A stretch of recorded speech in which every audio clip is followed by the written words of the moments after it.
bonsoir à toutes et à tous. Bienvenue à cette séance publique du Conseil municipal de la ville d'Asnières.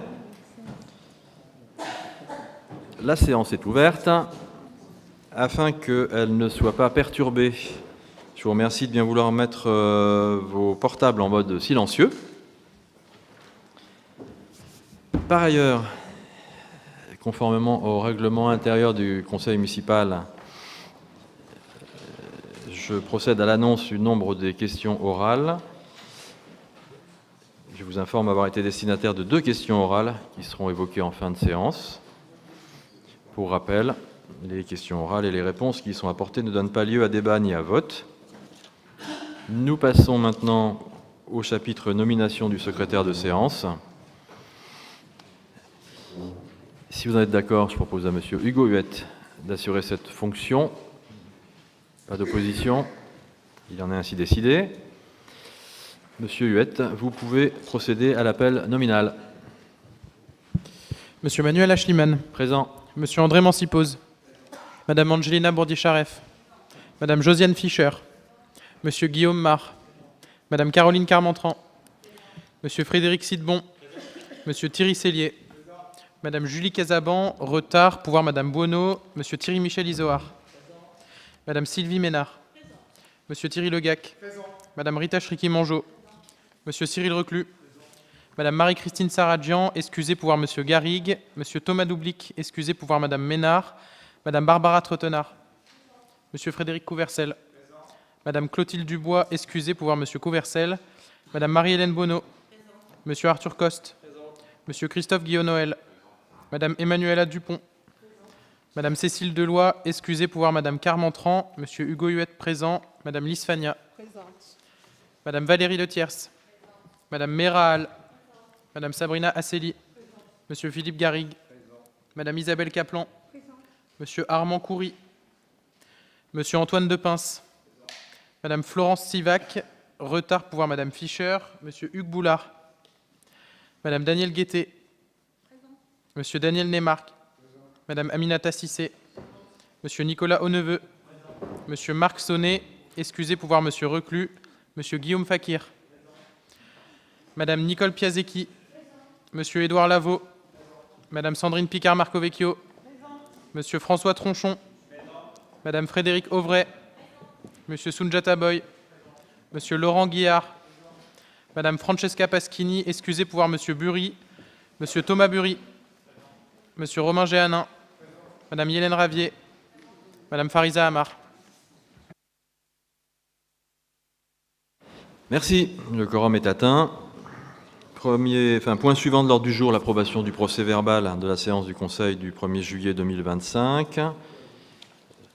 Le projet vous a été communiqué par courriel et nous avons reçu des demandes de rectification qui ont été intégrées. Quelqu'un souhaite-t-il intervenir? Non. Donc je soumets au vote le procès-verbal du 1er juillet 2025. Qui vote pour? Qui vote contre? Qui s'abstient? Adopté à l'unanimité, merci.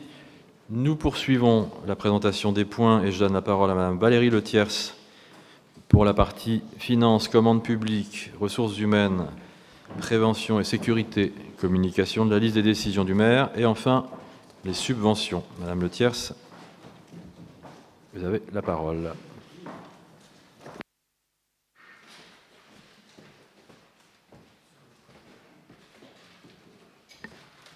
Merci, Monsieur le maire. Mes chers collègues, tout comme les années précédentes, à l'approche de la clôture de l'exercice en cours, il convient, mes chers collègues, de procéder à des ajustements de crédit, tant en section de fonctionnement qu'en section d'investissement. Il nous est donc proposé ce soir d'approuver la décision modificative budgétaire numéro 1 qui, au total, porte sur la somme de 5 323 039,50 €, équilibrée en recettes et dépenses, à savoir 2 200 353 € en section de fonctionnement et 3 122 686,50 € en section d'investissement. Cette décision modificative préserve intégralement l'autofinancement et compte actuellement des ajustements techniques entre les sections. Affaires Finances, délivrance d'un mandat spécial et remboursement des frais inhérents à son exécution. Ainsi que vous le savez, notre commune est adhérente à la Fondation Van Gogh Europe, qui regroupe des sites historiques européens en rapport avec ce peintre majeur.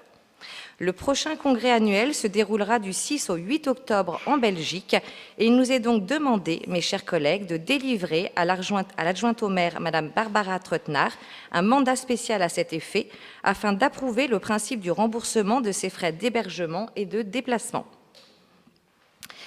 Communication de la liste des marchés publics et des avenants passés entre le 7 juin 2025 et le 1er septembre 2025.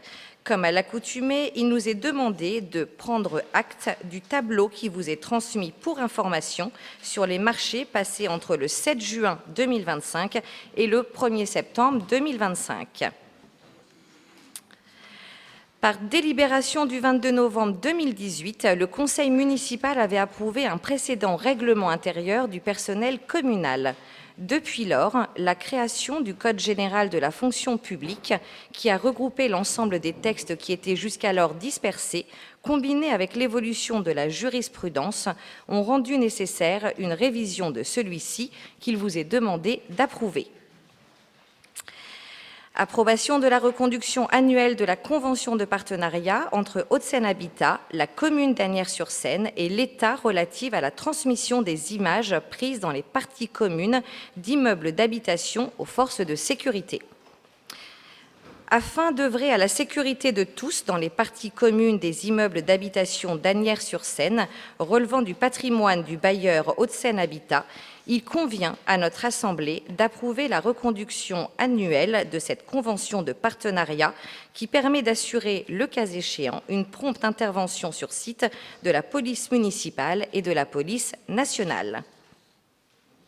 Enfin, liste des décisions du maire prises en application de l'article L. 2122-22 et communiquées en application de l'article L. 2122-23 du Code général des collectivités territoriales. Comme à chaque conseil, Monsieur le maire communique la liste des décisions prises en application de l'article L. 2122-22 du CGCT. Il nous est donc demandé de prendre acte de la communication de ces décisions figurant dans nos dossiers.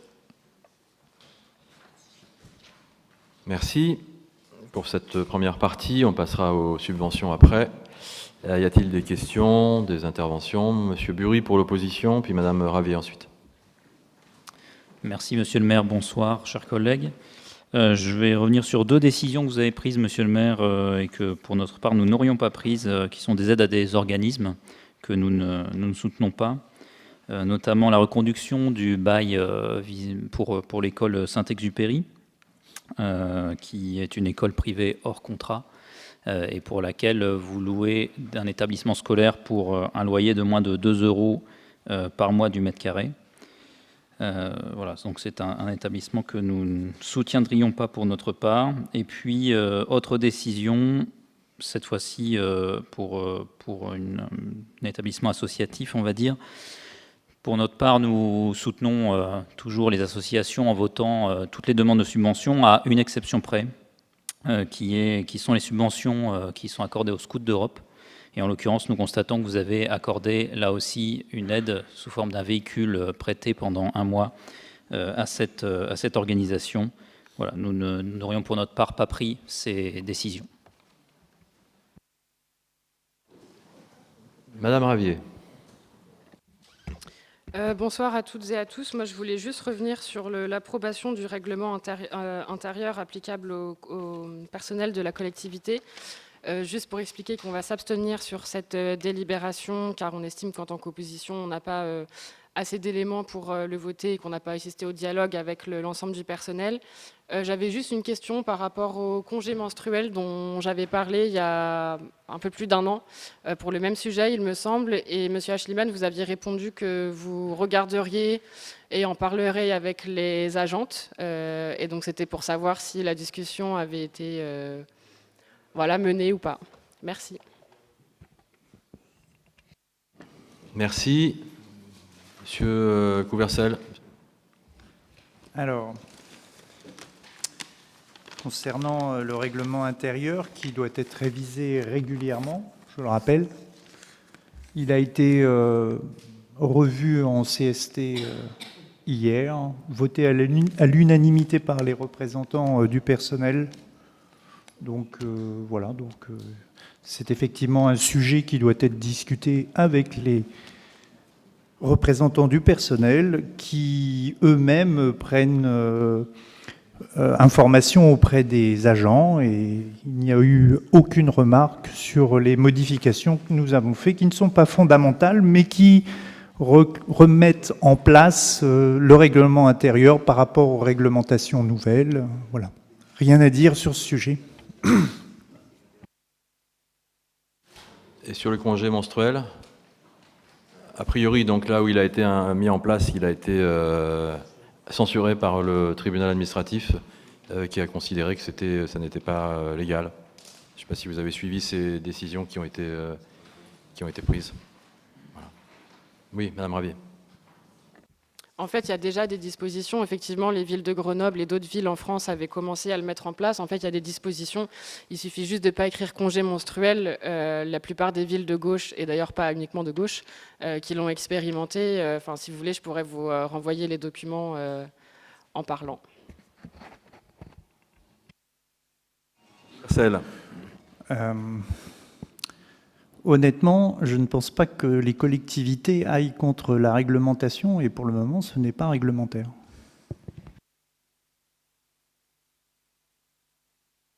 Bon, pas d'autres interventions. On va passer au vote, si vous voulez bien. Alors.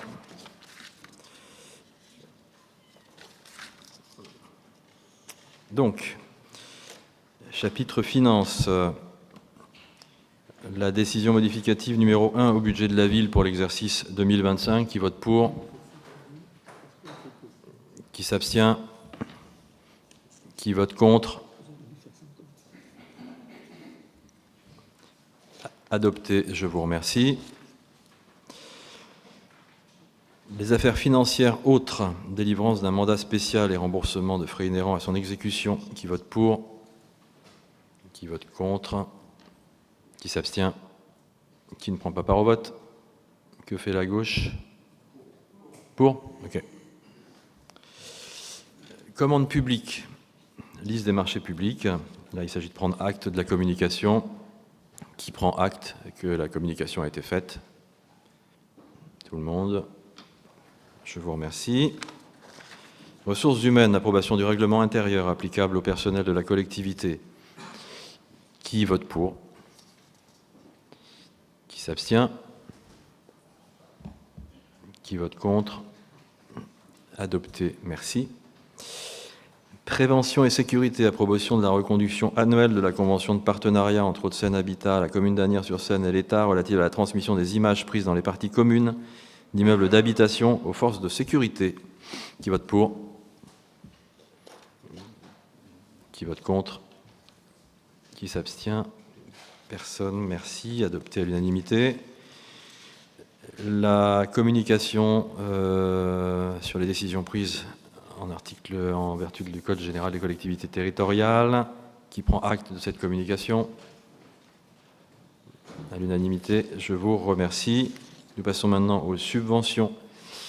Comme il est d'usage, si parmi vous certains sont membres de conseils d'administration ou bureaux d'association ou ont un intérêt matériel ou simplement moral dans une association dont il est question dans la délibération, je les invite à ne pas prendre part au vote ni au débat et à bien vouloir sortir de la salle dès maintenant pour n'y revenir qu'après la clôture des votes afin d'éviter tout risque de conflit d'intérêts. A priori, selon notre information, personne ne sort, à part moi qui, par principe d'excès de prudence XXL, vais sortir. Voilà.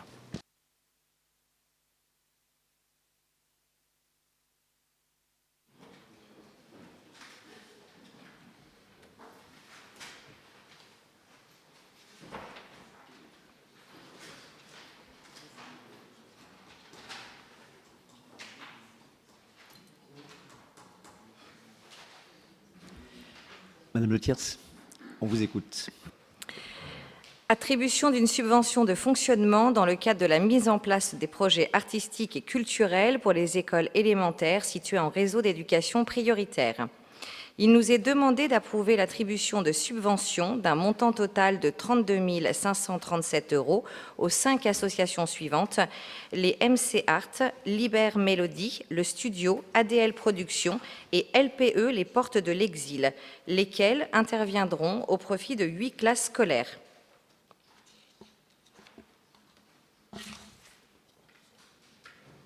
Merci. Est-ce qu'il y a une demande d'intervention sur les subventions? Oui, je vous en prie, Madame Picard. Oui, bonsoir, merci pour cette initiative et cette convention. Est-ce que vous savez si les 5 associations sont agnaroises ou pas?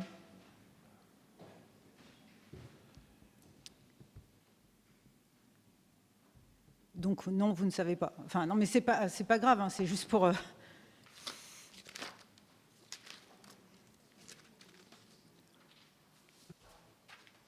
Donc c'est MC Art, Liber Mélodie, le Studio, ADL Productions et les Portes de l'Exil.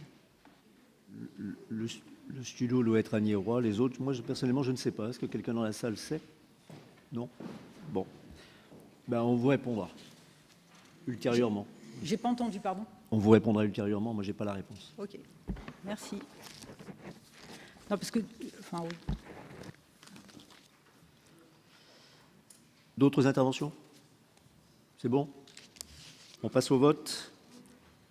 Alors, attribution de subventions de fonctionnement dans le cadre de la mise en place des projets artistiques culturels pour les réseaux écoles élémentaires qui sont situés en réseau d'éducation prioritaire. Qui s'abstient? Contre? Pour? Tout le monde? Merci, mes chers collègues. Merci, Madame Le Thiers. Donc, adopté à l'unanimité. J'invite maintenant le rapporteur, Madame Emmanuela Dupont, à venir nous présenter la partie urbanisme grand projet.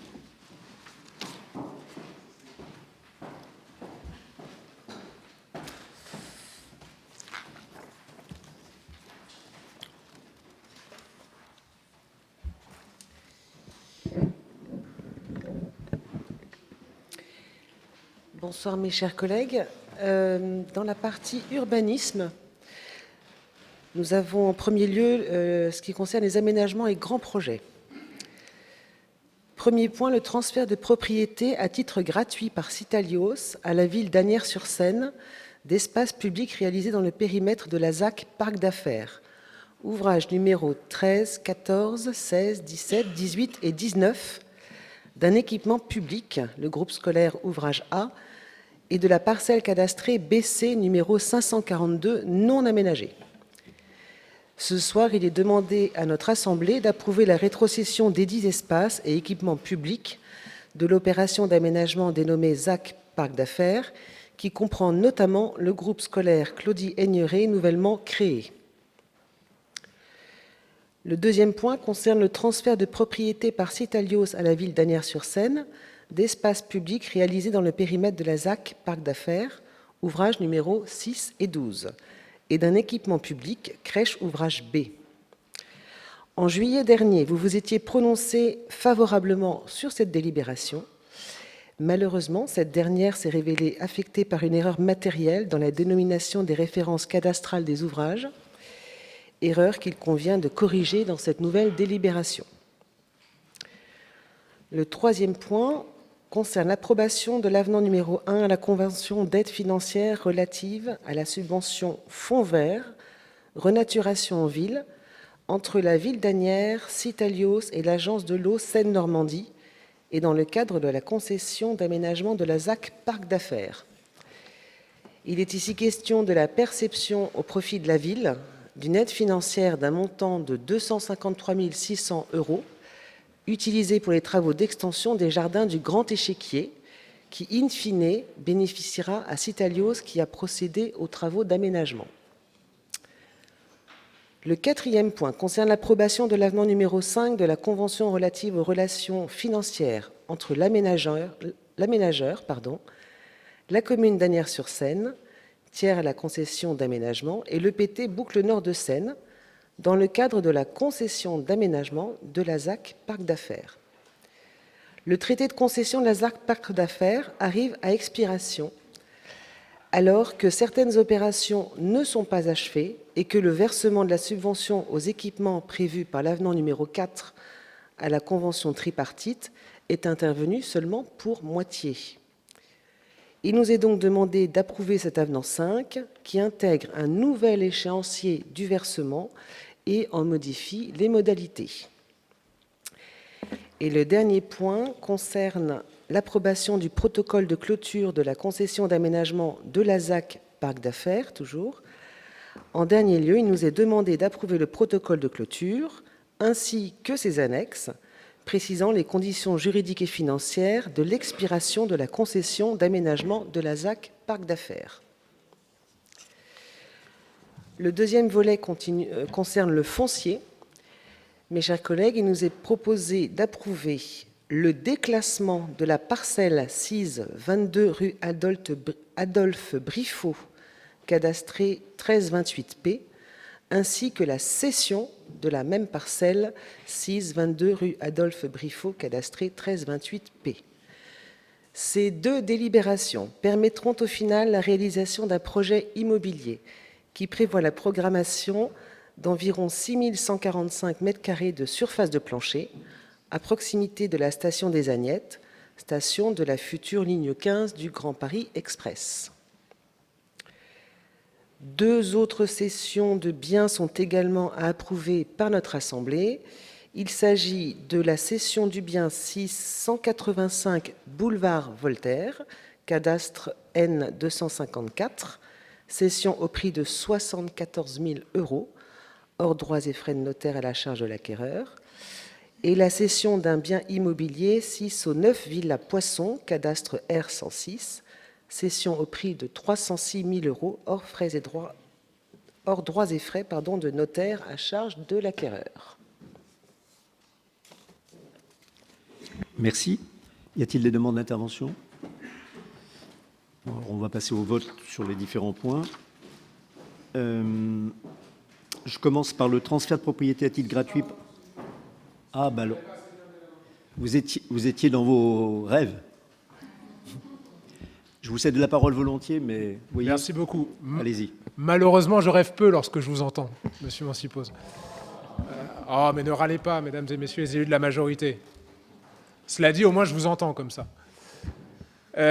Bonsoir à toutes et à tous. Je voulais effectivement prendre la parole sur ces délibérations, sur les questions d'urbanisme et de foncier, simplement pour partager ce que vous savez déjà, mesdames et messieurs les élus de la majorité, c'est-à-dire notre différence de vision et de position au sujet de la bétonisation, de la densification urbaine non contrôlée à nos yeux en cours à Asnières. Nous avons, vous le savez, une position tout à fait différente sur le sujet. Nous considérons que nous devons permettre à notre ville de respirer davantage.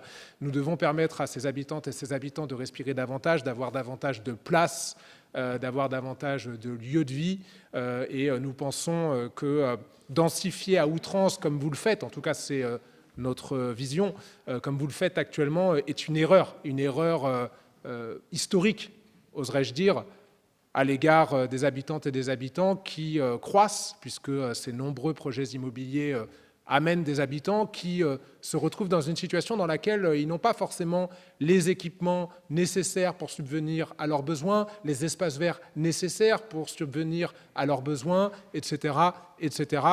Et donc c'est cette différence de vision qui fait que bien souvent nous ne votons pas vos opérations immobilières parce que nous pensons qu'il faudrait au contraire stopper cela, prendre le temps à un moment donné d'une réflexion partagée, concertée avec tout le monde, pas uniquement au sein de la majorité qui est la vôtre, mais avec tout le conseil municipal, avec y compris d'ailleurs les Asniéroises et les Asniérois, pour voir ce que nous voulons de notre ville. Et nous portons une vision qui consiste à essayer d'imaginer ce que pourrait être Asnières en 2050. Je vous le dis, je ne pense pas qu'Asnières en 2050 doive être une ville dans laquelle des immeubles de 6 étages, de 8 étages, de 10 étages, parfois de 15 étages.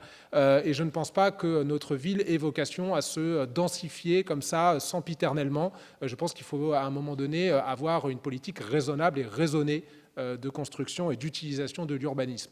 Ce d'autant plus, et j'en terminerai par là, que bien souvent, malheureusement, ces projets sont concentrés dans les mêmes quartiers. Ce sont souvent, quand même, il faut le dire là aussi, les quartiers nord, le quartier Grésillon ou le quartier Voltaire qui trinquent et dans lesquels on multiplie les programmes immobiliers, en tout cas avec des immeubles d'une hauteur assez importante. Et là aussi, je pense que nous pouvons et nous devons porter une autre vision, un autre projet, et beaucoup d'habitantes et d'habitants, en tout cas que nous croisons, nous font savoir qu'ils aimeraient avoir plus de place, plus d'espace vert, des trottoirs plus larges et moins de construction et moins de densification. Voilà l'une des raisons pour lesquelles nous ne sommes pas forcément en phase avec les différents projets immobiliers que nous sommes amenés à voter conseil municipal après conseil municipal, puisque moi j'ai regardé l'historique des conseils municipaux de l'année 2025, je crois qu'à chaque conseil municipal, on a eu des programmes immobiliers sur lesquels il fallait qu'on se prononce, et donc à chaque fois, je vous fais peut-être à peu près la même intervention, mais c'est un point fondamental et une différence fondamentale entre nous. Nous pensons qu'il faut un développement raisonnable et raisonné d'Asnières, et non une bétonisation incontrôlée. Merci de votre attention. Madame Picard, je vous en prie.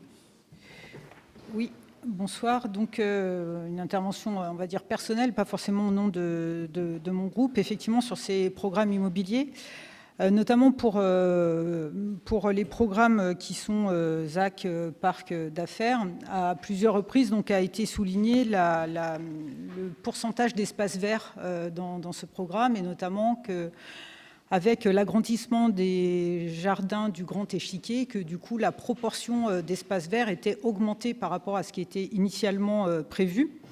Et donc effectivement, un petit peu comme nos collègues conseillers municipaux sur ces bancs au fond de la salle, du coup je m'interroge, et en tout cas j'aimerais vous reproposer que sur l'ensemble des dossiers d'urbanisme qui nous sont proposés, on puisse mieux visualiser la proportion également d'espace vert dans le nouveau programme.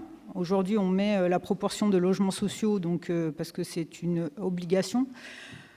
Et pour ce qui concerne les espaces verts et la circulation, il est juste, et puis les équipements, il est juste indiqué dans toutes les délibérations de nouveaux équipements publics, des espaces publics qualitatifs. Donc bon, enfin, je pense qu'effectivement, ça serait intéressant de partager, compte tenu de l'ampleur des programmes immobiliers, de partager qu'est-ce qu'on entend à Asnières par des espaces publics qualitatifs, au risque de pouvoir être d'accord avec vous. Mais c'est vrai que ça manque vraiment dans ces délibérations de vision partagée et transparente avec nous-mêmes et puis avec l'ensemble des citoyens, des Asniérois, qui sont concernés au final par ces projets. Puisqu'il est bien évident que des Asniérois peuvent se dire c'est pas très grave parce que c'est pas dans mon quartier, sauf que si l'un des quartiers d'Asnières, quelque part, on ne trouve pas les espaces verts qu'on est en droit maintenant d'attendre, notamment avec les perspectives de dérèglement et de réchauffement climatique, du coup, au final, ça peut avoir aussi des conséquences, même sur les Asniérois qui n'habitent pas dans ces quartiers. Donc effectivement, partager peut-être un petit peu plus souvent une vision d'ensemble, parce que peut-être que vous l'avez, finalement, nous, on ne la voit pas au travers des délibérations qui sont présentées au conseil municipal, mais partager une vision d'ensemble urbanistique de notre ville, ça nous semble être intéressant. Et au-delà de l'urbanisme, comme à chaque fois, également voir sur les conséquences sur la voirie, puisque souvent il nous est dit qu'à Asnières, on ne peut pas faire des pistes cyclables et qu'on ne peut faire quasiment que des voies à double circulation, enfin avec des véhicules et des vélos qui sont à contresens. Donc du coup, quand on fait un nouveau projet, on a sans doute un petit peu le choix de la manière dont on implante le nouveau programme immobilier. Et ça, sincèrement, on ne le voit jamais non plus dans les délibérations qui nous sont proposées. Or, pour autant, encore une fois, je pense que ça contribuerait à partager une vision de la ville, si tant est qu'il y en ait une. Je trouve que ça serait très, très intéressant. Donc, pour ces raisons, je m'abstiendrai donc sur ces délibérations. Merci. Merci. Alors, Monsieur Guillard, vous levez la main. Allez-y. Merci, Monsieur Mantipos. Pardon. Bonsoir, mes chers collègues. Je vais intervenir pour compléter intervenir sur les toutes dernières délibérations de ce chapitre portant sur la cession des biens. Donc le premier sur le 185 boulevard Voltaire et le deuxième sur le 9 Villa Poisson. Alors évidemment, vous aurez une impression de redite, puisque c'est des interventions que je fais systématiquement sur ce type de délibération, portant sur des sujets de vente de biens immobiliers appartenant à la ville. Avec cette désagréable impression portant sur 2 points. La première, c'est la désagréable impression qu'on vend les bijoux de famille pour compléter le budget. Qui plus est sur des montants qui sont bien en deçà effectivement des prix du marché, puisque pour ne prendre que l'exemple du 185 boulevard Voltaire, on est sur un bien vendu à 63 000 € net vendeur pour du 22 mètres carrés, ce qui porte le mètre carré à 2 800 € par mètre carré. Donc voilà, vous comprendrez aisément effectivement qu'on est très en deçà des prix du marché, et donc c'est une vente un peu précipitée. Et j'en viens au deuxième point, d'autant plus précipité que c'est des biens qui auraient pu avoir une utilisation autre que celle destinée à la vente, à l'activité de marchand de biens pour le coup, puisque ces biens-là auraient pu être rénovés. Alors ça a un coût, mais au moins c'est utile pour des personnes qui peuvent se retrouver dans des situations particulièrement compliquées. Je pense notamment aux personnes qui sont victimes de violences intrafamiliales et qui se retrouvent en rupture de ban et n'ayant plus de toit sur la tête, et pour lequel on aurait pu proposer ces biens-là justement en logement d'urgence. Bon, ben, c'est pas le cas. On se retrouve avec une vente un peu bradée, ou vraiment très bradée même d'ailleurs, et on trouve ça bien dommage. On va voter contre. Je vous remercie. Pas d'autres interventions? Très bien. Avant de passer au vote, donc quelques éléments de réponse. Je vais commencer par vous, Monsieur Guillard.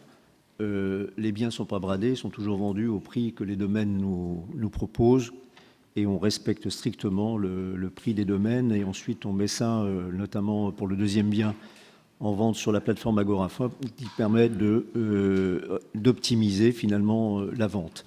Et les biens sont évalués par les domaines dans l'état dans lequel ils sont effectivement. Après, charge au preneur de les remettre soit aux normes, soit à neuf lorsqu'il le souhaite. Ensuite, concernant les différents projets dits de bétonisation, Monsieur Géanin, alors on va revenir plus de 10 ans en arrière, largement, et je pense que quand vous parlez de ce mot bétonisation, c'est qu'en fait vous êtes un expert.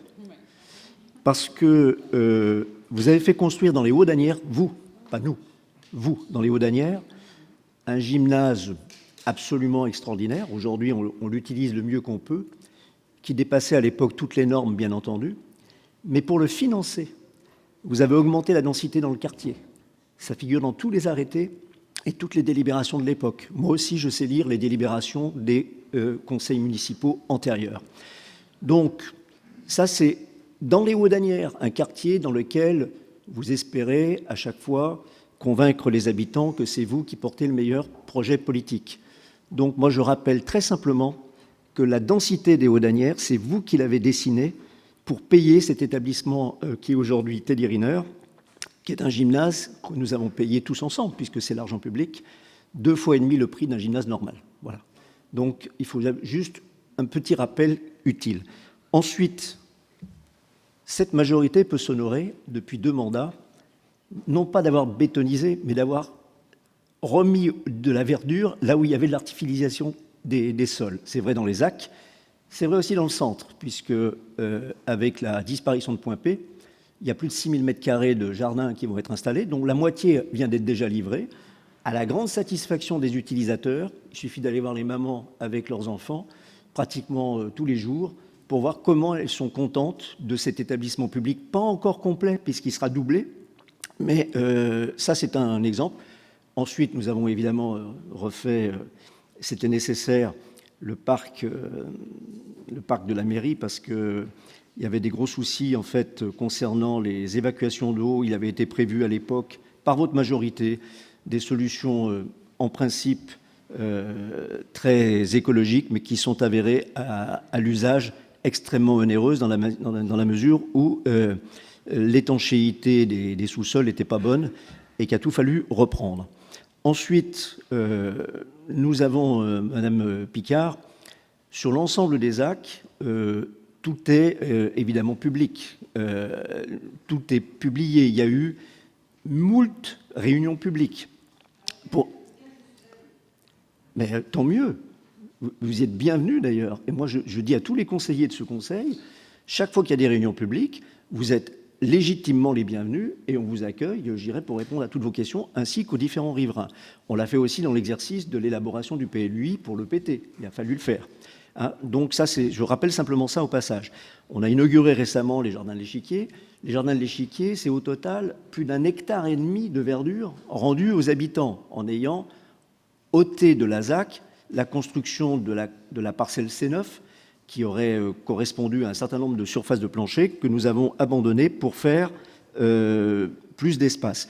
Dans le projet NPNRU qui est en cours d'élaboration, qui mettra une dizaine d'années à se réaliser, il ne faut pas se tromper, hein, je veux dire, un projet NPNRU, c'est toujours long. Qu'est-ce qui est prévu? Il y a des bars, notamment la barre Visconti, qui vont être démolies. Il y a, sur l'allée Soufflot, on va couper le S de manière à faire, je dirais, une grande trouée qui ira sur un parc très important, qui fera plus d'1 hectare aussi, qui va jouxter le parc actuel de l'allée Soufflot.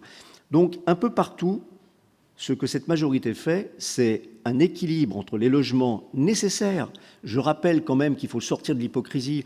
On ne peut pas construire en Île-de-France et demander des logements sociaux et s'étonner qu'après, dans les villes, on construise là où on nous demande de faire des logements sociaux. Et pour qu'on ait de la mixité sociale, eh bien, on ajoute aux logements sociaux, comme dans le cas d'aujourd'hui. Dans le cas d'aujourd'hui, vous avez le promoteur CARE, donc il y aura 66 logements privatifs, mais plus de 29 logements sociaux, et on respecte très largement les 30 ou 35% selon ce qui avait été décidé avec la DRIL. Donc, au global, c'est vrai que nos sensibilités ne sont pas les mêmes, mais honnêtement, je ne peux pas laisser dire bétonisation, Monsieur Géanin, sans rappeler combien vous étiez expert en le domaine il y a quelques années de cela. C'est pour ça peut-être que vous utilisez le mot à bon escient.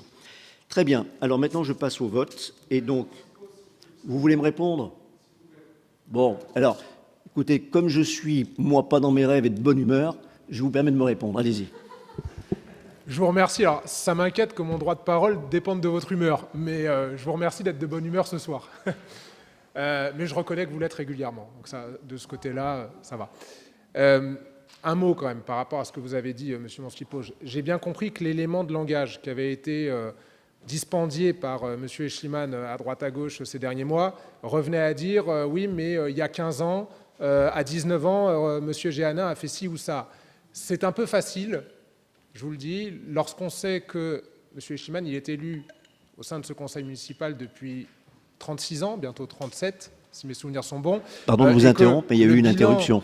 Et que le bilan et l'aménagement urbain, l'aménagement foncier de la ville, évidemment, ne se fait pas pendant 6 ans. Hein, il se fait sur plusieurs dizaines d'années au cours desquelles M. Eschliman, pendant 30 ans sur 36, était dans des majorités ou dirigeait des majorités. Donc ce bilan, je suis désolé, mais c'est le vôtre. Le bilan de la bétonisation, c'est le vôtre.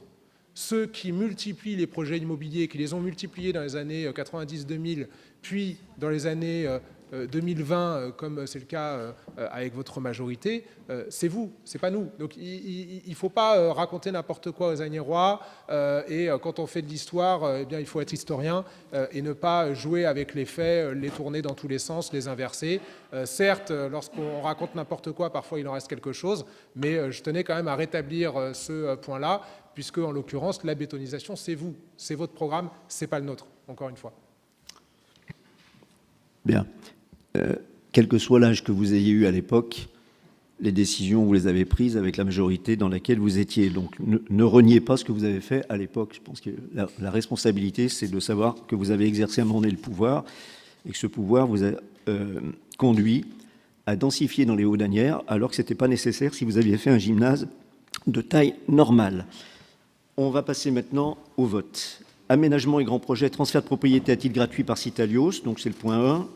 Je soumets ce point au vote. Qui s'abstient donc? Alors, abstention. On va compter les abstentions correctement. Donc, 3. D'accord. Vote contre? Non. Donc, tout le monde pour après? Oui? D'accord. C'est surtout pour ma collègue pour qu'elle puisse compter. Parfait. Ensuite, toujours transfert de propriété numéro 2, donc des espaces publics et l'équipement public, notamment la crèche. Abstention? Contre? Pour? Unanimité? Merci, mes chers collègues. Ensuite, la convention d'aide financière relative à la subvention du Fonds vert, c'est-à-dire entre la ville d'Asnières, Citalios et l'Agence de l'eau, dans le cadre de la concession d'aménagement de la ZAC du parc d'affaires sur les travaux qui ont déjà été effectués et qui nécessitent cette subvention. Abstention? Contre? Tout le monde pour? Merci. Donc, unanimité. L'avenant numéro 5 de la convention relative aux relations financières entre l'aménageur et la commune d'Asnières. Abstention? Contre? Tout le monde pour? Merci. Le protocole de clôture, donc, qui sera aussi voté, bien sûr, à l'établissement public territorial. Abstention? Contre? Vous êtes contre? Non, donc là-dessus, vous êtes contre ou vous êtes pour? Alors, attendez. Abstention, il n'y en a pas. Contre, il n'y en a pas. Et donc, pour, c'est tout le monde? Parfait. Merci. Ensuite, foncier.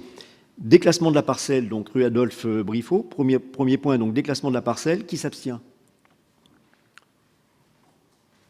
3. Contre, les votes contre. Donc, toute la gauche, d'accord. Et les votes pour, s'il vous plaît. Donc, adopté à la majorité. Je suppose qu'on a le même vote pour la cession?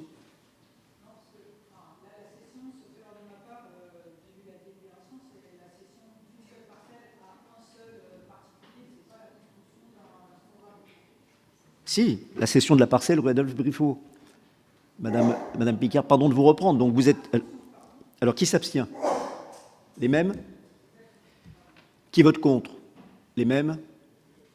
C'est logique, hein, si vous êtes contre la première, vous êtes contre la deuxième. Et qui vote pour? Merci à tous et toutes. Ensuite, le bien 685 boulevard Voltaire. Abstention. Vote contre.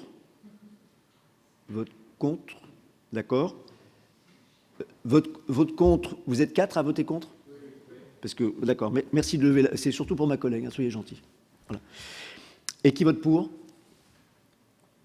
Donc, adopté, mais à la majorité.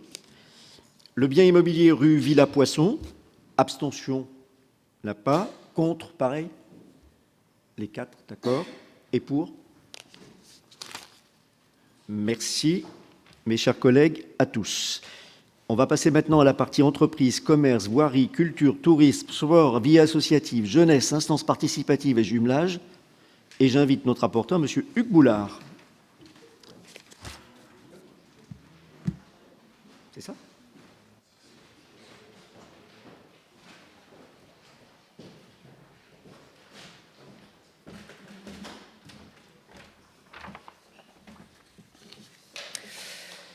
Bonsoir mes chers collègues. Nous commençons avec l'entreprise et commerce, et plus particulièrement avec le commerce et l'approbation de la rétrocession du fonds de commerce 6-20 rue Maurice Bokanowski, c'est l'ex-coiffeur. Mes chers collègues, notre Assemblée doit se prononcer sur la rétrocession du fonds de commerce situé au 20 rue Maurice Bokanowski, moyennant le prix de 10 000 € payable en 10 mensualités maximum, en sus des frais d'acte à la charge de l'acquéreur.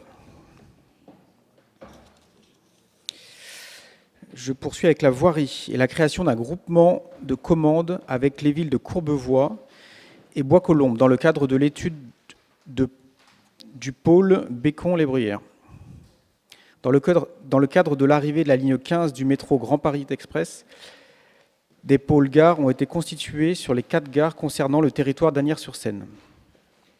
Ces études de pôles gares sont financées par la Société des grands projets et ont pour vocation de définir les aménagements d'intermodalité devant être réalisés à l'arrivée de la gare de la ligne 15 Ouest. Ce soir, il nous est demandé d'approuver la convention constitutive d'un groupement de commandes entre les villes d'Asnières-sur-Seine, Bois-Colombes et Courbevoie pour la réalisation d'études complémentaires nécessaires au projet de passerelle piéton cycle le long de la RD 12, dans le cadre de l'étude de Paul Bécon-les-Bruyères. Nous avons également à nous prononcer sur l'approbation de la convention de financement de la phase avant-projet des travaux connexes au projet de remplacement de la passerelle Flachat-Nansouty-Barbus, afin d'offrir une nouvelle traversée piétonne des voies ferrées entre l'avenue Flachat et l'avenue Henri Barbus. Il convient, mes chers collègues, d'approuver la convention de financement de la phase avant-projet des travaux connexes au projet de remplacement de la passerelle Flachat-Nansouty-Barbus, devenue aujourd'hui vieillissante. Nous continuons avec le culture et tourisme et l'approbation d'une convention de partenariat entre la ville d'Asnières-sur-Seine et l'Osmothèque, Conservatoire international des parfums.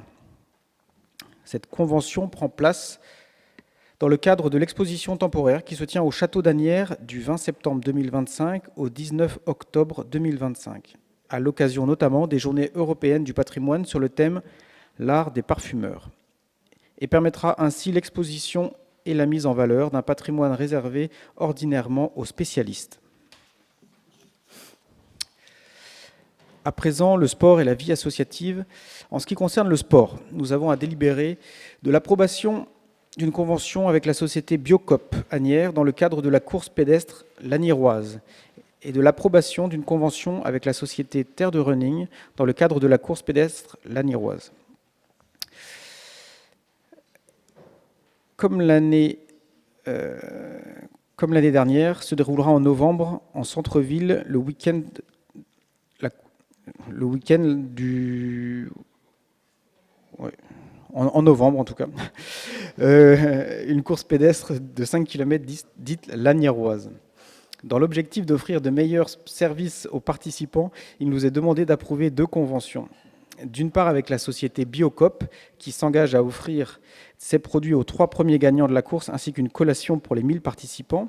Et d'autre part avec la société Terre de Running, qui s'engage à mettre à disposition une arche gonflable au départ de la course et d'organiser la remise des dossards aux participants. Je poursuis avec la jeunesse et l'attribution de bons d'achat.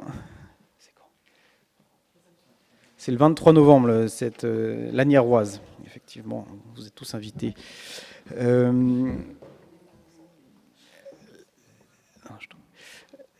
Oui, voilà. Pour la jeunesse, l'attribution de bons d'achat aux bacheliers de la promotion 2025, afin de récompenser les lauréats du baccalauréat 2025 et de leur apporter une aide bienvenue dans un contexte économique difficile pour les étudiants.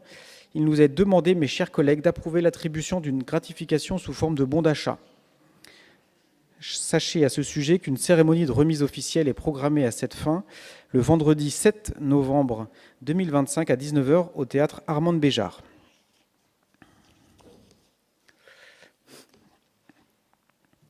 Ensuite, en ce qui concerne les instances participatives, nous avons à délibérer sur l'approbation du règlement du concours d'éloquence des lycéens pour l'année 2025, dans l'objectif d'offrir à nos jeunes Asniéroises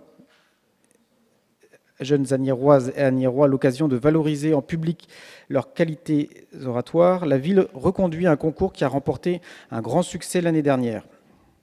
Le concours se déroulera du 3 octobre 2025 au 19 novembre 2025 et sera ouvert aux lycéens scolarisés ou résidant sur le territoire communal.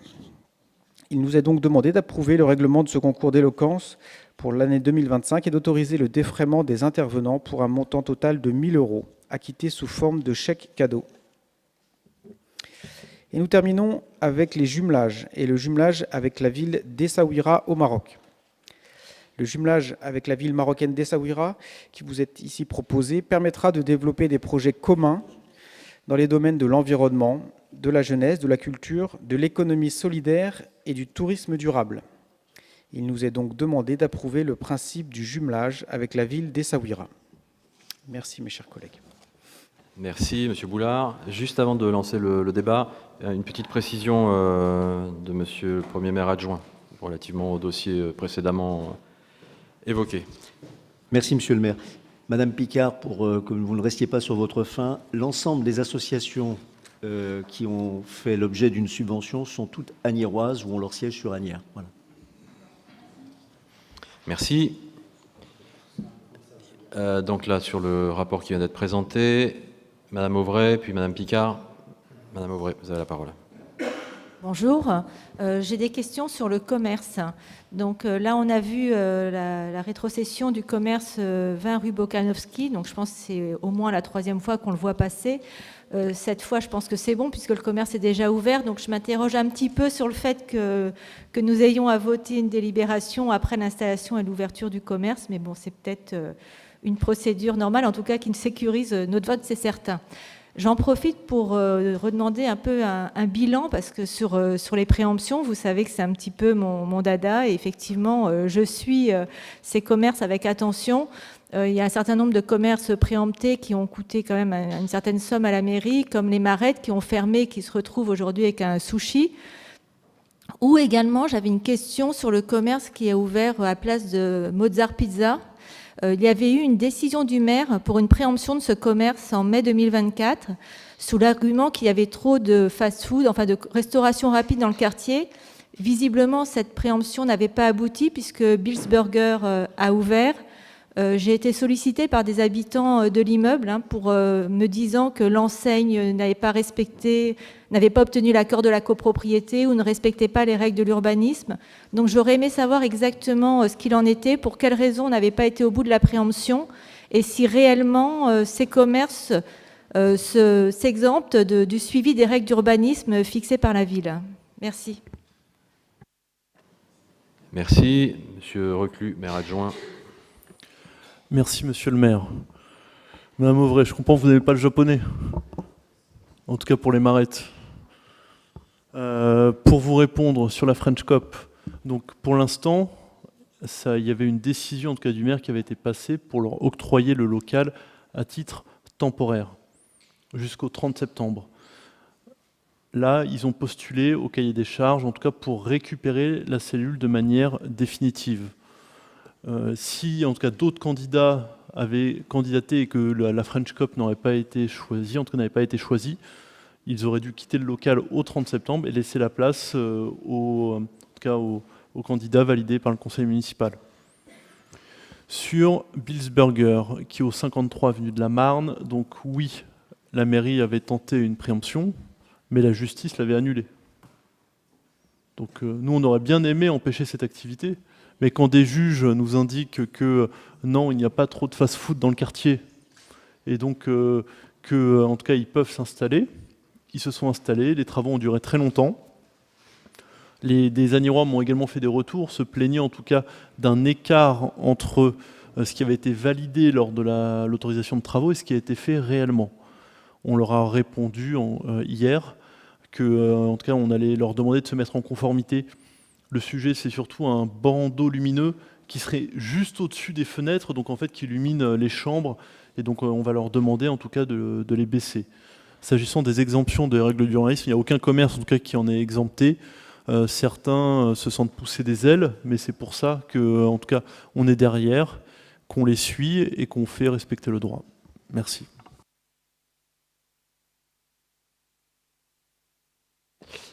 Madame Picard.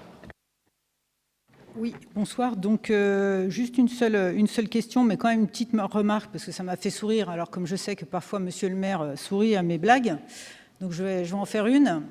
J'ai été assez surprise, vous voyez, j'essaye de bien signaler que je suis en train de parler pour capter votre attention. Donc ça m'a fait sourire de voir dans instance participative, de voir le règlement du concours d'éloquence. Je me suis dit que peut-être que le bilan finalement de la ville d'Asnières sur la thématique instance participative était un petit peu pauvre. Alors on s'est dit tiens, on va mettre un petit truc dans l'ordre du jour qui pourrait correspondre. Donc voilà, ça c'était pour la blague, il n'y a pas de question derrière, mais ça m'a quand même fait sourire. La question, c'est sur le jumelage qui nous est présenté ce soir. Donc, comme je l'avais dit lors du conseil municipal du 1er juillet, personnellement, j'accueille toujours d'un œil favorable le jumelage avec d'autres communes, sous quelque forme que ce soit. Donc, lors du conseil municipal du 1er juillet, il y avait 5 jumelages, actions extérieures, on ne savait pas exactement encore quelle forme ça allait prendre à l'époque qui nous avait été communiqué.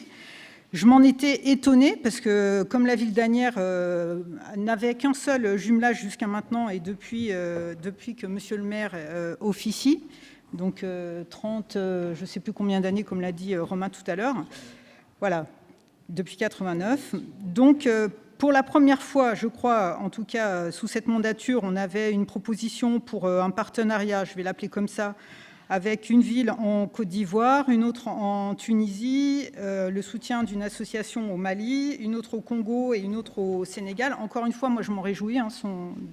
Voilà, très bien.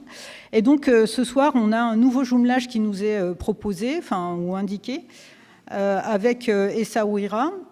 Donc, encore une fois, je m'en félicite. Simplement, dans la délibération, on a aussi le compte-rendu du conseil municipal d'Essaouira qui nous indique que ce jumelage a été signé de leur côté en mai 2025.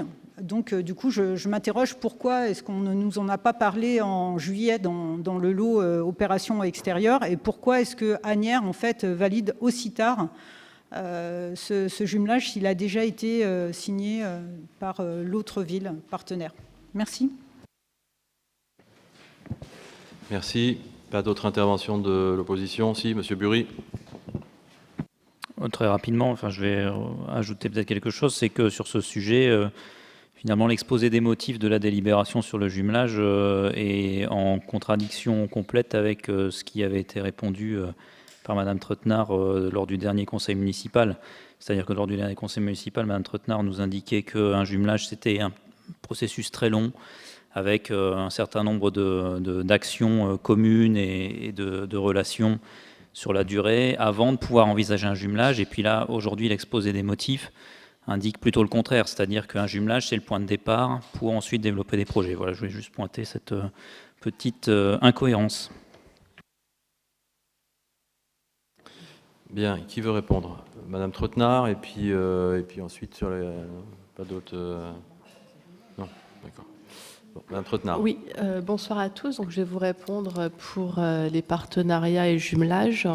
Alors, comme j'avais pu vous répondre, comme vous l'avez mentionné, Madame Picard, au conseil municipal de juillet, voilà, il y a de longs échanges qui se font. Donc déjà, comme j'avais pu vous le dire, les actions internationales ne se limitent pas seulement à ces partenariats. Il y a eu ce partenariat important Van Gogh Europe, donc un partenariat avec de nombreux pays européens, donc qui était déjà un projet très ambitieux sur lequel j'ai travaillé une bonne partie du mandat et donc qui nous a permis de créer pour les Asniérois Van Gogh à Asnières. Donc voilà, comme vous le savez, c'est un projet avec multiples facettes, donc qui a demandé beaucoup de travail. D'autre part, voilà, aussi la course connectée européenne. Donc voilà, donc on a eu des projets qu'on a menés dès le début du mandat, là plus axés sur l'Europe. Et en parallèle, nous avons aussi mené ces démarches avec ces pays plus axés dans le sud du monde, mais qui ont tous un lien avec Asnières, soit associatif, soit essentiellement associatif, pour parler de manière large. Donc oui, le fait est, c'est qu'ils ont été formalisés à ce moment-là. Néanmoins, comme Essaouira l'est aujourd'hui, néanmoins, ça ne veut pas dire qu'on a commencé à travailler dessus seulement cette année. Donc j'espère, je répète encore ce que je vous ai dit en juillet, mais voilà, c'est un processus qui fait que les échanges sont assez nombreux. Alors juste avant que vous répondiez, parce que je voudrais aussi répondre aux autres questions qui rejoignent la vôtre, c'est que oui, notamment là, quand on prend le cas d'Essaouira, c'est pas faire un partenariat ou un jumelage, peu importe le terme. L'idée est avant tout de créer des liens avec des habitants d'une autre ville, des associations d'une autre ville, et créer en fait des liens entre nos deux villes et créer une ouverture de notre ville. C'est pas seulement une décision asniéroise, c'est une décision de deux villes. Donc certes, là, vous avez une délibération du conseil municipal d'Essaouira qui, elle, a décidé avant nous de tenir son conseil municipal. Et après, la délibération nous est venue. Elle n'était pas encore là en juillet. Donc, on passe aujourd'hui au conseil municipal de septembre. C'est vraiment, il faut avoir conscience que mettre en place ces liens ne se font pas de manière rapide. Chaque pays, en plus, a ses propres processus. À titre d'exemple, notamment la ville de Sédhiou, dont on a rencontré le maire en début d'année. On a eu l'opportunité qu'il vienne en France à ce moment-là, et donc il est venu nous rencontrer.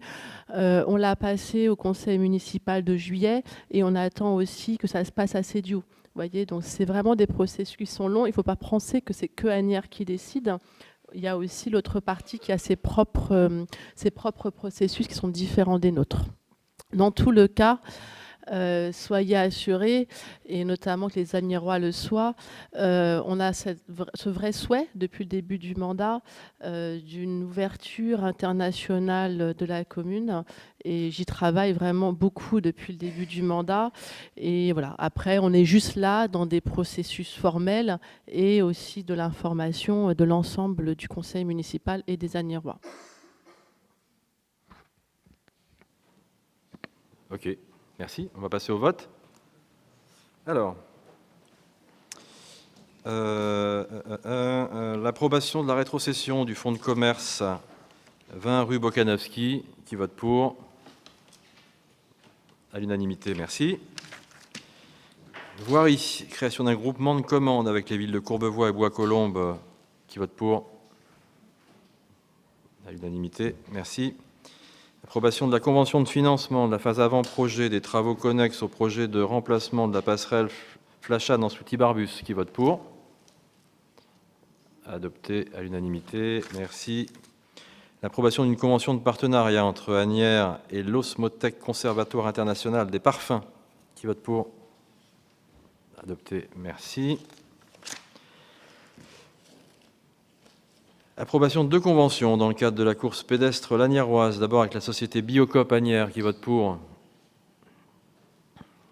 À l'unanimité, merci. Avec la société Terre de Running, qui vote pour? Unanimité, merci. L'attribution de bons d'achat aux bacheliers de la promotion 2025, qui vote pour? Unanimité, merci. Instance participative. Approbation du règlement du concours d'éloquence des lycéens pour 2025, qui vote pour? Adopté, merci. Jumelage avec la ville d'Essaouira au Maroc, qui vote pour? Adopté, je vous remercie.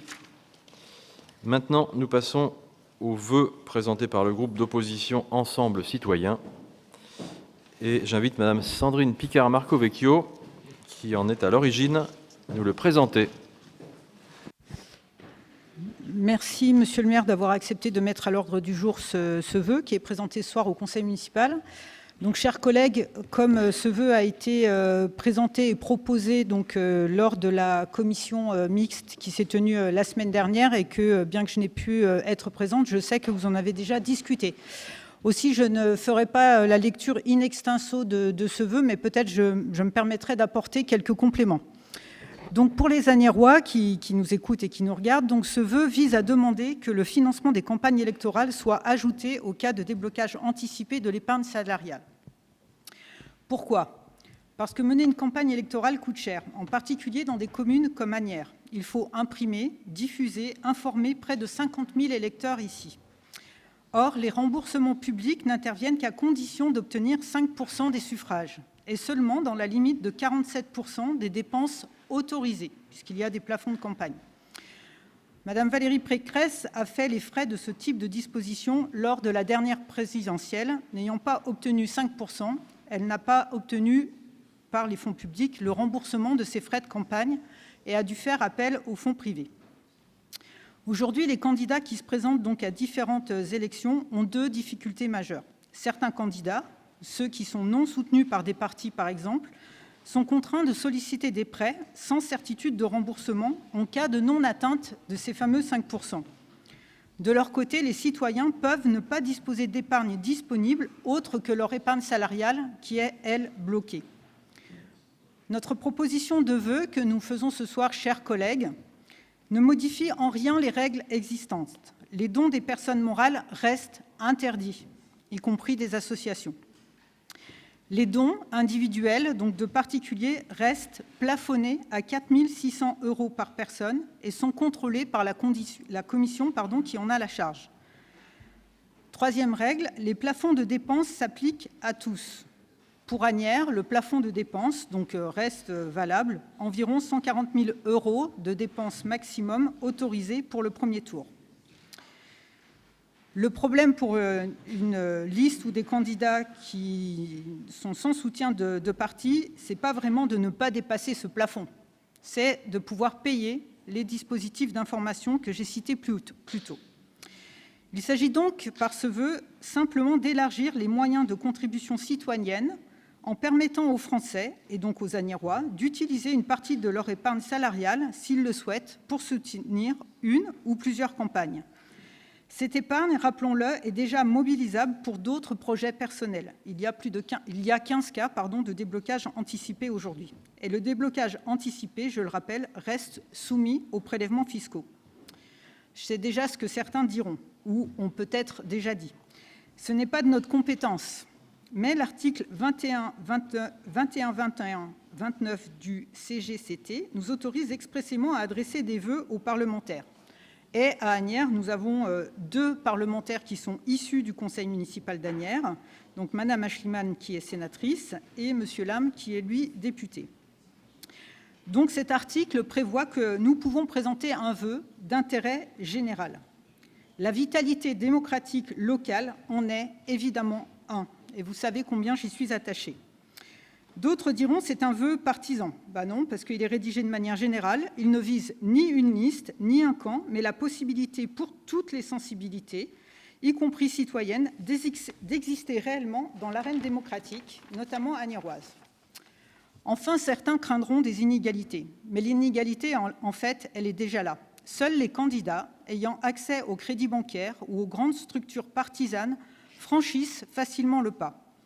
Aussi, permettre aux citoyens de débloquer une partie de leur épargne, je le rappelle, maximum 4 600 €, c'est au contraire ouvrir le jeu et encourager la participation de davantage de citoyens, et aussi, en introduisant ce cas, parmi les cas de déblocage anticipé de l'épargne salariale, c'est contribuer à faire connaître aussi les modalités de financement des campagnes électorales qui sont souvent méconnues de nos concitoyens. En conclusion, ce vœu est juridiquement recevable. Il répond à un vrai enjeu démocratique d'égalité des chances. Il s'inscrit pleinement dans la continuité des règles actuelles et il montrerait qu'Asnières se positionne comme force de proposition sur l'innovation démocratique. Je suis à votre disposition si vous voulez plus de chiffres sur combien d'entreprises ont des dispositifs d'épargne salariale, combien de salariés disposent de ce type de dispositif. Voilà, je serais heureuse de répondre à vos questions, éventuellement de modifier ce vœu si certains d'entre vous ont des propositions, et je reste disponible, ainsi que mes collègues, pour pouvoir rencontrer les parlementaires que vous nous suggéreriez pour étudier plus avant la mise en place de cette disposition, ou en tout cas sa proposition aux assemblées. Merci. Merci.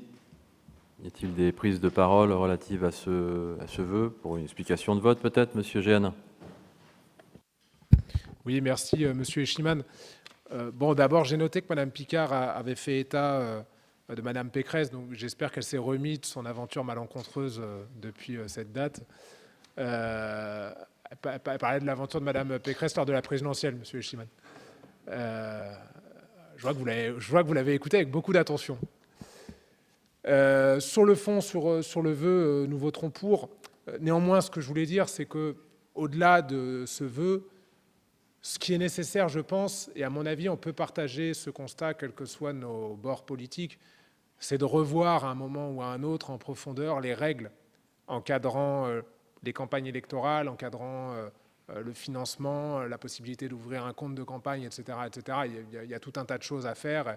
Et effectivement, je pense qu'au-delà de ce vœu que nous voterons, il sera temps à un moment donné de porter dans le débat public ces questions-là, parce que, alors pour celles et ceux qui n'ont pas fait de campagne électorale, sachez-le, c'est certes encadré, mais il y a quand même des choses à revoir.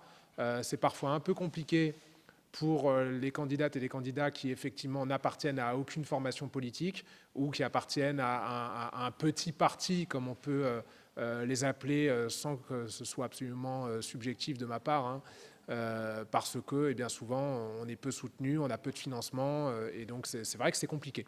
Et je pense qu'on peut se rejoindre sur le fait qu'à un moment ou à un autre, il faudra peut-être envisager une évolution des règles encadrant les campagnes électorales et la possibilité pour certaines candidates, certains candidats de pouvoir faire campagne, d'avoir des financements pour faire campagne, tout simplement. Merci. Monsieur Tronchon, vous avez la parole. Merci, monsieur le maire.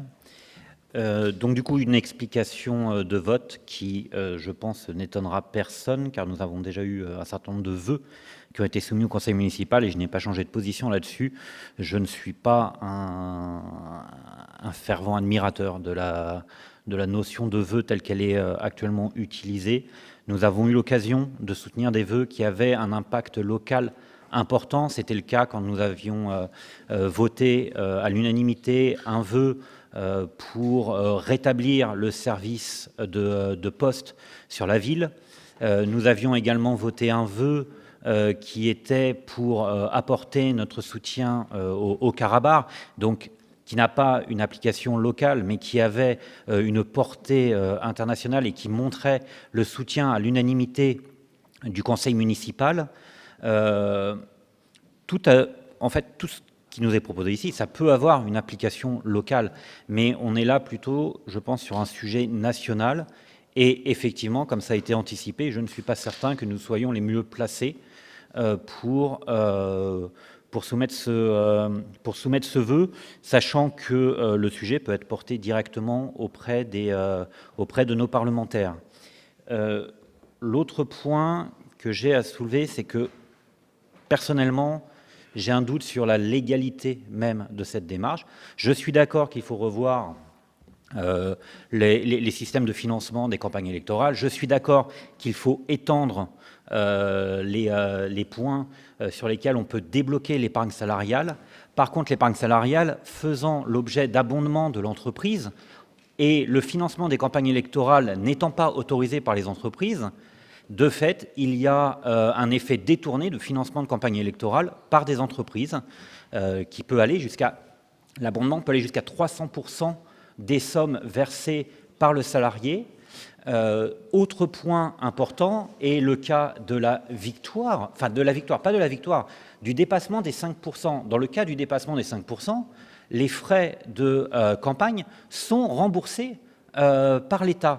Ce qui veut dire que, du coup, on se retrouve dans un cas où un argent qui est soumis à une fiscalité allégée serait finalement remboursé par l'État, et donc, du coup, on détournerait un argent de la fiscalité. Donc, j'ai un doute personnellement sur la légalité de ce sujet, et donc, aujourd'hui, je m'abstiendrai, mais s'il est reproposé avec tous les éléments légaux afférents, je pourrais éventuellement le soutenir. D'accord. Avant de passer au vote, juste un mot pour ma part.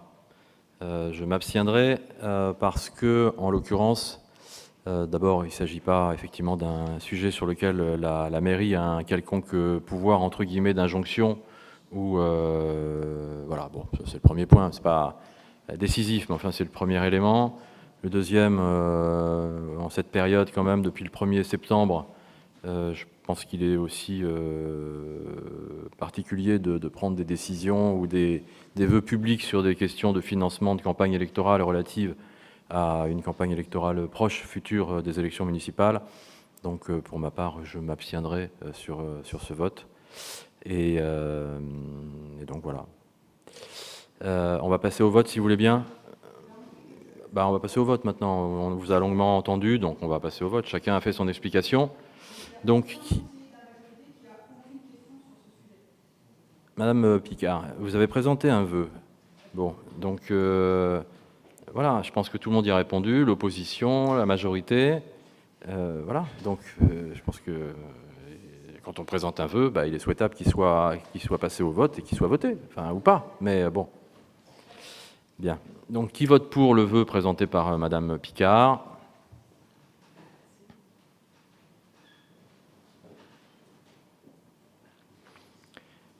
Qui s'abstient? Qui vote contre? Le vœu est donc adopté.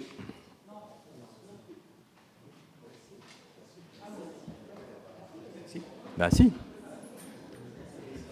La majorité des votants. Majorité des votants. Si, les amis. Pardon? Le vœu est donc... oui. Ah oui, le vœu est adopté. Alors...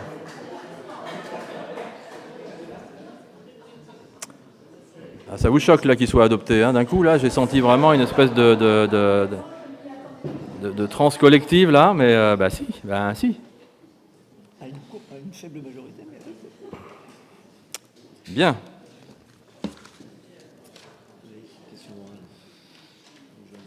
Alors, on passe maintenant aux questions orales. Donc les 2 questions orales qui sont posées par Madame Ravier. Je vous laisse commencer dans l'ordre que vous souhaitez, Madame Ravier. Je vais commencer par ma question orale sur les cantines scolaires. D'accord. Depuis le 1er janvier 2025, la loi Egalim relative à l'équilibre entre les relations commerciales dans le secteur agricole et alimentaire impose de nouvelles réductions de l'utilisation du plastique dans la restauration collective. L'objectif est clair, limiter l'exposition des enfants aux perturbateurs endocriniens contenus dans la plupart des matières plastiques qui favorisent l'apparition de maladies et troubles hormonaux. Les femmes en sont les premières victimes et l'augmentation constante des cas d'endométriose et de syndrome des ovaires polykystiques devrait alerter toutes les collectivités responsables.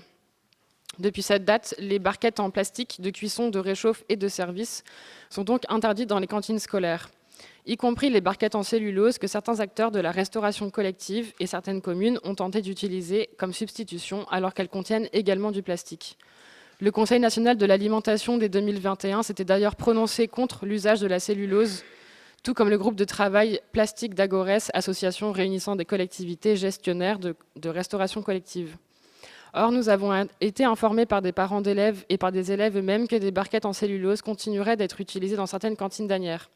Cette situation qu'on nous rapporte serait d'autant plus problématique que Sogeres, société prestataire, est en capacité de fournir d'autres communes depuis la cuisine centrale qui fournit la ville d'Asnières avec des repas conditionnés dans des bacs en inox réutilisables, solution de remplacement que nous portons depuis le début de notre mandat et que vous avez systématiquement écartée au prétexte qu'elle nécessiterait une logistique trop lourde.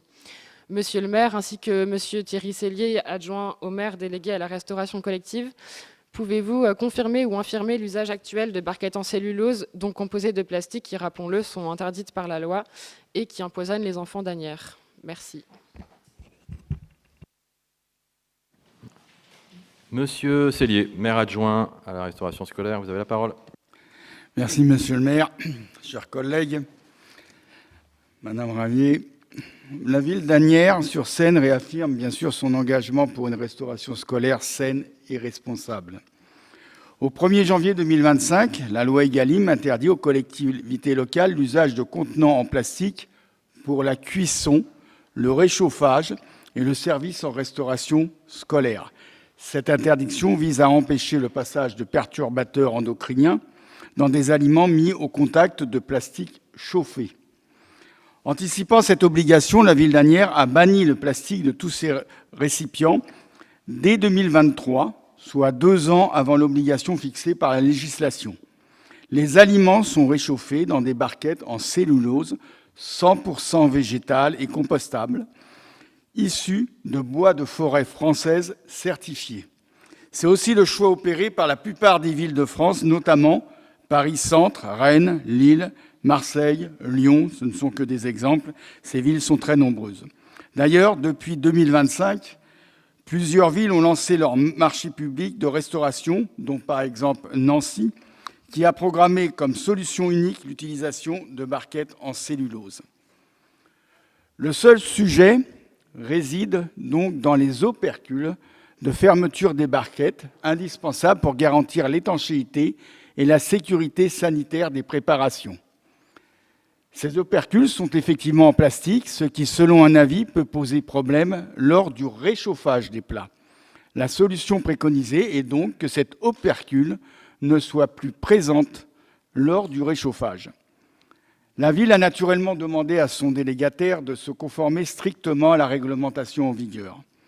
Cette exigence municipale a nécessité de la part du prestataire une adaptation de ses recettes qui seront présentées lors de la prochaine commission des menus pour une mise en œuvre dès novembre 2025. Quelques collectivités expérimentent actuellement l'usage effectivement des bacs en inox. Toutefois, cette alternative présente d'importantes contraintes techniques et accroît la pénibilité des agents. Par ailleurs, l'innocuité des bacs à inox ne peut être considérée comme acquise.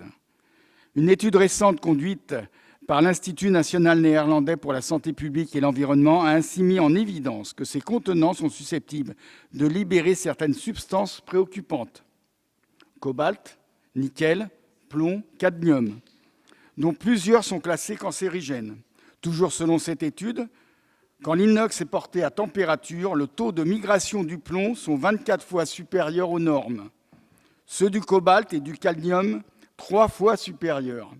L'étude recommande de pousser davantage les tests avec différents producteurs européens, notamment la science évolue encore quant au choix et la bonne méthode. La ville d'Asnières, quant à elle, poursuit ses efforts pour garantir aux enfants une alimentation de qualité, servie dans des conditions respectueuses de leur santé et l'environnement, en s'appuyant sur l'expertise scientifique et les réglementations en vigueur. Il faut d'ailleurs remarquer et regretter que le responsable de votre groupe de gauche, M. Janin, ne soit jamais venu aux commissions consultatives des services publics locaux depuis le début du mandat. Il a ainsi manqué les 4 réunions au cours desquelles il aurait pu faire part de ses questions et interrogations aux délégataires chargés de la cantine dans les écoles. Enfin, Madame Ravier, élue LFI, vous affirmez qu'utiliser les bacs de cellulose constitue un empoisonnement. Nul n'est censé ignorer la loi, et encore moins une élue. Empoisonner, selon le code pénal, consiste de manière volontaire à donner la mort à une personne par l'administration de substances dangereuses. Vous accusez donc la ville d'Asnières et son prestataire à vouloir donner la mort aux enfants qui fréquentent les cantines de notre ville. Il vous faudra naturellement assumer la tenue publique d'allégations aussi gravissimes. Je vous remercie. Merci, monsieur le maire adjoint. On passe à la deuxième question de Madame Ravier. Vous avez la parole, Madame Ravier. Oui, je ne vais pas refaire le débat, je précise juste que non, à date, le principe, c'est des questions pas orales de sans débat, Madame Ravier. Donc respectez le règlement intérieur et vous posez la deuxième question que vous aviez prévue sur la Palestine. Aujourd'hui, les barquettes en cellulose sont faites de matières recyclées, mais elles sont Vous avez la parole, Madame, mais si vous ne la prenez plastiques. pas sur le sujet, on arrête. Allez-y, on vous écoute sur votre deuxième question. Merci. Je passe à ma deuxième question, mais tout le monde aura bien entendu ma réponse. Ma deuxième question porte sur la Palestine. Avant-hier, après plusieurs tergiversations, la France a enfin reconnu l'État de Palestine, s'inscrivant ainsi dans la continuité des 148 pays du monde qui l'avaient déjà fait. Un signal tardif mais fort que notre groupe tient à saluer en espérant que celui-ci pourra participer au mouvement appelant à la fin du génocide à Gaza et à la paix. Dans ce contexte également marqué par le récent départ en mer de la Global Sumud Flotilla, délégation internationale de dizaines de voiliers visant à briser le blocus humanitaire imposé par Israël à Gaza, notre groupe souhaite également proposer à notre conseil municipal d'apporter sa pierre à l'édifice dans le combat pour la paix. Lors du dernier conseil municipal, votre majorité avait proposé une série de partenariats avec des villes étrangères afin de soutenir toute action internationale annuelle ou pluriannuelle de coopération, d'aide au développement ou à caractère humanitaire, que nous avions évidemment voté. Afin d'inscrire notre ville dans les appels à la fin du génocide à Gaza, dans les appels à la paix, et pour faire vivre l'héritage culturel et historique de la Palestine, nous souhaitons proposer un partenariat avec une ville palestinienne. De nombreuses communes de France le font déjà depuis longtemps. Depuis 1996, Dunkerque est jumelée avec Gaza, Saint-Pierre-des-Corps avec Hébron depuis 1982, Lille avec Naplouse depuis 1998 ou encore Toulouse avec Ramallah depuis 2010. Certaines villes leur ont emboîté le pas ces 2 dernières années afin de montrer leur solidarité avec le peuple palestinien.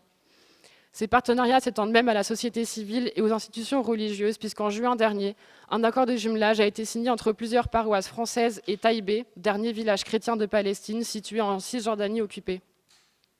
Début juillet, le curé de la paroisse de Taïbé avait d'ailleurs relayé au Vatican des alertes extrêmement préoccupantes après qu'un groupe, je cite, de colons israéliens a mis le feu à un terrain jouxtant l'église byzantine Saint-Georges datant du 5e siècle, selon Vatican News. Cette situation préoccupante avait même conduit les 3 prêtres de cette paroisse à lancer un appel à la communauté internationale. Monsieur le maire, seriez-vous d'accord d'engager un processus pour rapprocher la ville d'Asnières avec une ville palestinienne pour la faire vivre et faire vivre l'héritage de ce territoire? Nous nous tenons évidemment à disposition pour vous fournir une liste de villes qui font déjà l'objet de telles coopérations si vous le souhaitez. Sur le même sujet, nous souhaitions également vous proposer quelque chose de supplémentaire. Récemment, de nombreuses communes de France, comme à Rouen, Saint-Ouen, etc., ont fait flotter le drapeau palestinien sur le fronton de leur mairie afin de montrer notre solidarité avec le peuple palestinien subissant un génocide, comme l'affirme désormais une commission d'enquête de l'ONU. Je ne reviendrai pas sur les sorties absolument scandaleuses du ministre de l'Intérieur, M. Rotaillot, qui a ordonné à tous les préfets de le retirer, alors que des drapeaux ukrainiens et même israéliens avaient été déployés dans certaines communes. Dans la mesure où notre commune s'était déjà prononcée pour la paix en Ukraine, aux couleurs de laquelle nous avions illuminé notre mairie en mars 2022, après que nous avions fait la demande dans ce conseil municipal d'ailleurs, seriez disposés à en faire de même pour la Palestine? Merci. Alors, plusieurs aspects sur cette question. D'abord, quant à la mise en place du drapeau palestinien sur l'hôtel de ville, il ne s'agit pas de répondre en opportunité ni sur le fond, mais simplement sur le fait que, en l'occurrence, vous l'avez peut-être vu, sans doute vu d'ailleurs, enfin je pense que tout le monde l'a vu et entendu, que ce pavoisement est illégal, que le Conseil d'État, le tribunal administratif ont condamné cela, et que donc, d'un point de vue juridique, on ne commettra pas d'illégalité en affichant quelque drapeau que ce soit sur l'hôtel de ville. Ça, c'est le premier point. Donc, on en reste sur un point de vue juridique, et je pense que c'est mieux quand il s'agit de demander une décision municipale à un maire ou à une équipe municipale. Déjà, l'aspect juridique, c'est quand même ce qui prime, c'est le premier point. Le deuxième, concernant des échanges avec des villes, alors ne nous interdisons rien, avec quelques villes du monde que ce soit, c'est important de le dire. Vous avez vu tout à l'heure, on a parlé des Saouira, on a parlé de Zarzis aussi au mois de juillet en Tunisie, d'autres villes également en Afrique, en Asie, en Europe, en Amérique notamment. Donc pour ma part, moi je suis vraiment ouvert à toute ville, qu'elle soit de Palestine ou d'ailleurs. Toutefois, ça n'est pas le moment pour en décider, vu l'hystérisation collective à ce sujet portée par un certain nombre d'élus, de formations politiques, dont la vôtre, Madame Ravier, LFI, mais pas seulement LFI. Je veux dire qu'il y a une hystérisation politique sur ces sujets depuis maintenant plusieurs mois. Une tentative de ramener ces questions de conflit sur le territoire national, et une tentative qui fonctionne bien d'ailleurs, puisque effectivement il y a des vrais conflits sur le territoire national suite à ce conflit israélo-palestinien. Donc on ne s'interdit rien, simplement pas effectivement dans l'urgence immédiate de prendre une décision qui effectivement sera marquée du sceau de la politique, du choix entre tel ou tel pays. Et surtout, pour terminer, j'aimerais vous dire que les décisions que nous prenons et que nous prendrons, encore une fois en étant ouverts sur tout type de ville et tout type de pays, sont basées sur les peuples avec lesquels on est en capacité d'avoir des échanges, des jumelages, et non pas sur leurs gouvernants. Je pense qu'il est important de le dire, parce que, par exemple, on a commencé à discuter avec une ville d'Algérie. Bon, on n'a pas d'accointance particulière avec les gouvernants, il ne vous aura pas échappé ça, mais on considère effectivement qu'on peut tout à fait discuter avec des habitants, des collectivités de quelque pays du monde que ce soit, et quel que soit le système politique dans lequel ces villes se trouvent, dès lors qu'on peut trouver effectivement d'abord un intérêt pour les Agnéroises et les Agnérois, puisque c'est pour moi le premier critère, malgré tout, de ces échanges internationaux, et puis une capacité à mieux se connaître et à mieux se respecter. Voilà, c'est l'objet de nos échanges internationaux, et donc dans ce cadre-là, très naturellement, nous ne nous interdisons rien. Je vous remercie. On va passer à la suite, qui est donc la clôture officielle de cette séance du Conseil municipal. Je vous communique les dates des prochains conseils municipaux, à savoir à 19h le jeudi 20 novembre 2025 et le jeudi 18 décembre 2025. Pour finir, je remercie donc l'ensemble des élus présents ce soir, du personnel communal qui ont travaillé pour préparer cette séance. Donc merci à toutes et à tous pour votre participation. Passez une excellente fin de soirée. À bientôt.